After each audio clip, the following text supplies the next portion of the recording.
Okay, so to remove the top of a sand filter pump, you want to put your finger right over here because there's a little nut there, so you don't want to lose that. That's a complete bitch.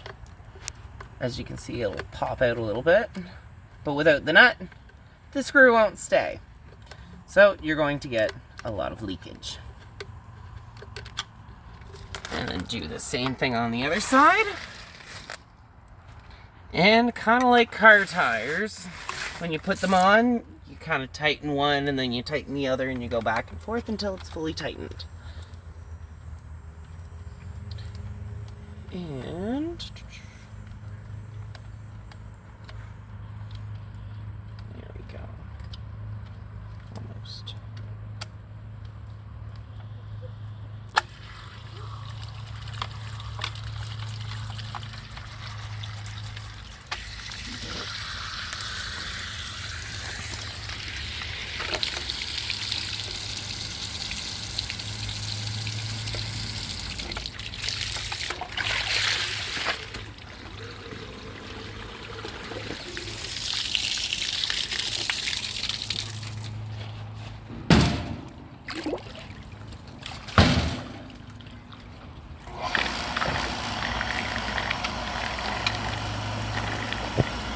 It's gonna drag the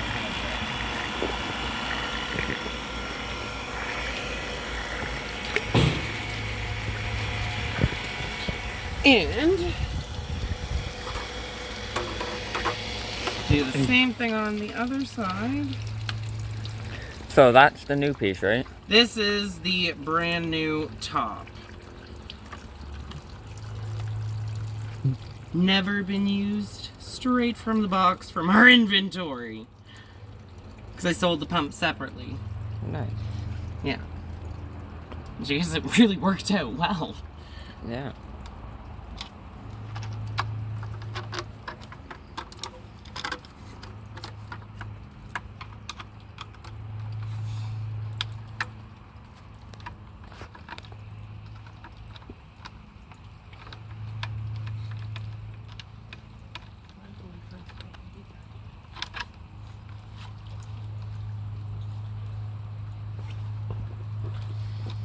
Come on.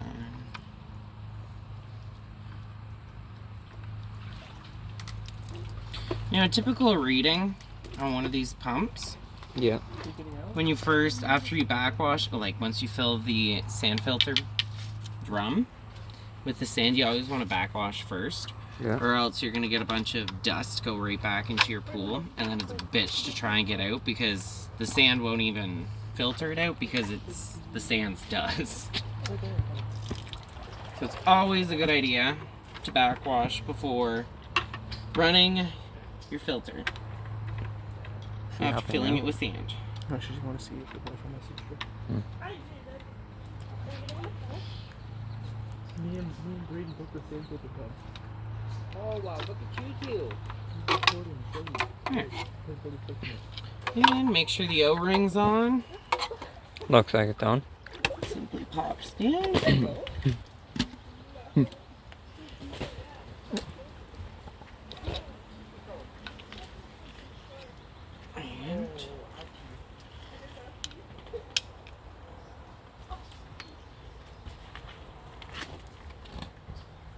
where's the other screw?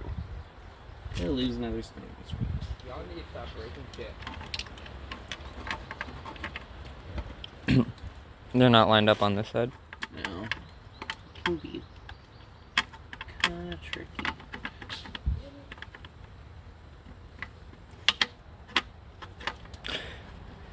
So does it matter if they're perfectly lined up or not? Yes and no. Like once cause they have like this stretch to them, and they're designed to clamp, but sometimes they can just be fidgety to get on. Because they have to withstand so much pressure. Yeah. So, this way.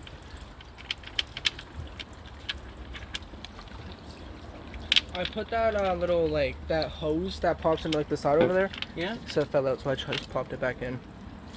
Oh, okay. Why? I had them backwards. You hear what happened? We did bump the vent at the top.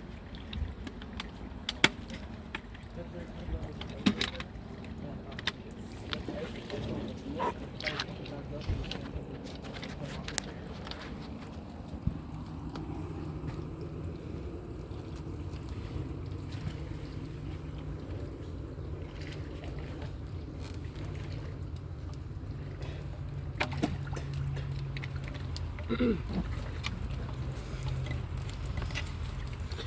Once you get the screw out, son of a bitch. Usually when you get the screw in a little bit, it'll hold itself together quite easily. There. Be careful of that little nut, because they have a tendency of popping out.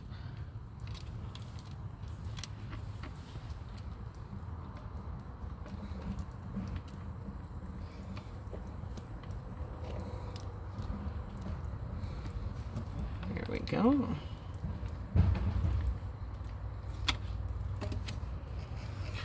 One's in. Make sure it's sealed on both ends. Yep. And this one goes this way.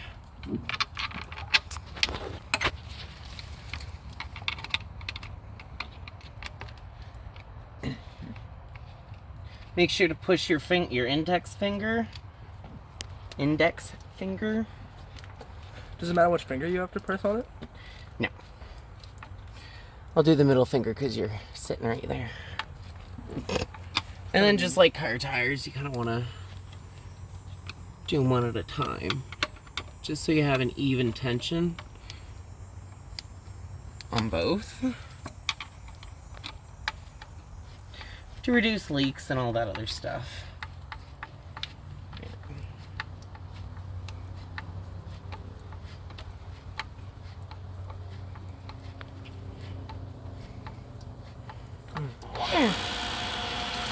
So this should be nice and tight, so we can install.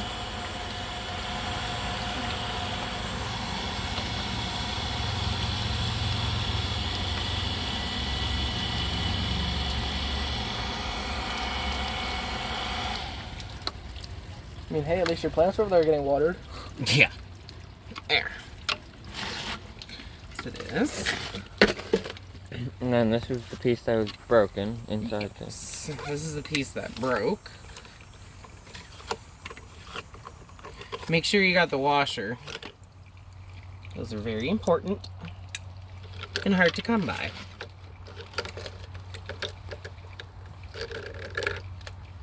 Sure that's in. A little bit.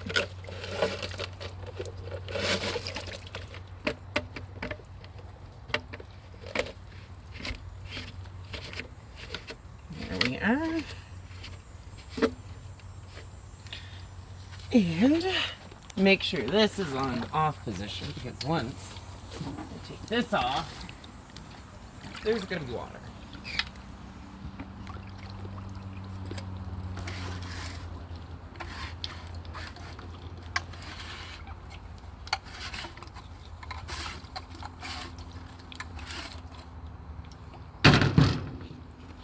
Can't forget the O-ring.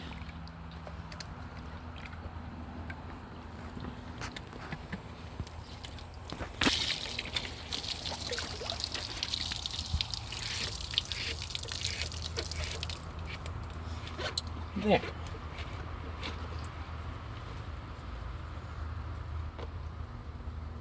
Nice and tight. Is that in the water? Mm-hmm.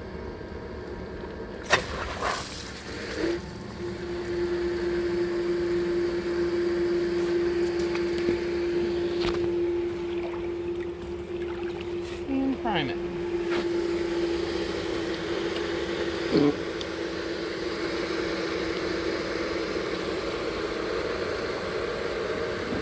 So you're priming it right now? Yep.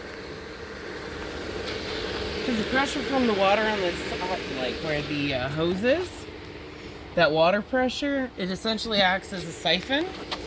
And then since this was dropped down, there was all that water right there. Yeah. You pull it off, it's enough to fill the basket. The basket will fill, and this, make sure this is tight up.